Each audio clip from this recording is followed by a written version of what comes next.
ಅವ್ರದ್ದು ಟೆಂಪಲ್ ಈ ಕಡೆ ಎಲ್ಲ ಇತ್ತಲ್ಲ ಬೇಗ ಬರ್ಬೋದು. ಅದೇ ಇದು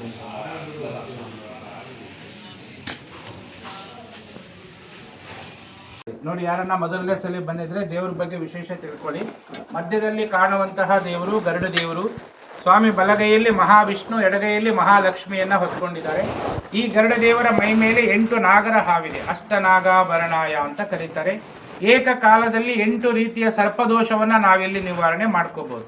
ಪ್ರಪಂಚದಲ್ಲಿ ಎಲ್ಲೂ ಈ ಸ್ವಾಮಿಗೆ ದೇವಾಲಯ ಕೊಟ್ಟಿಲ್ಲ. ಈ ಕ್ಷೇತ್ರದಲ್ಲಿ ಪೂಜ್ಯರಾದ ರಾಮಾನುಜಾಚಾರ್ಯರು ಈ ಲೋಕವೆಲ್ಲ ಸುಖವಾಗಿರಬೇಕು ಅಂತ ಲೋಕ ಕಲ್ಯಾಣಕ್ಕಾಗಿ ಪ್ರತಿಷ್ಠಾಪನೆ ಮಾಡಿದ್ದಾರೆ. ಇಲ್ಲಿಗೆ ಸುಮಾರು 1100 ವರ್ಷಗಳ ಇತಿಹಾಸ ಇದೆ.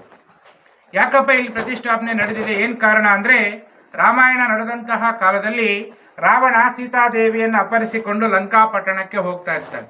ಹೋಗುವಂತಹ ಸಂದರ್ಭದಲ್ಲಿ ಸೀತಾಮಾತೆ ದಿಕ್ಕು ತೋಚದೆ ರಾಮ ರಾಮ ಅಂತ ಕೂಗ್ತಾರೆ.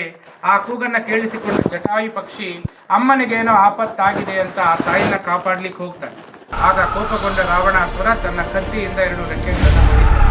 ಆಗ ಜಟಾಯು ಪಕ್ಷಿ ಒಂದು ಪ್ರಾಣ ಬಿಟ್ಟಂತ ಕೊನೆಯ ಕ್ಷೇತ್ರ ಇದು. ಆದ್ದರಿಂದ ಈ ಕ್ಷೇತ್ರವನ್ನ ಕೊಲದೇವಿ ಅಂತ ಕರೀತಾರೆ.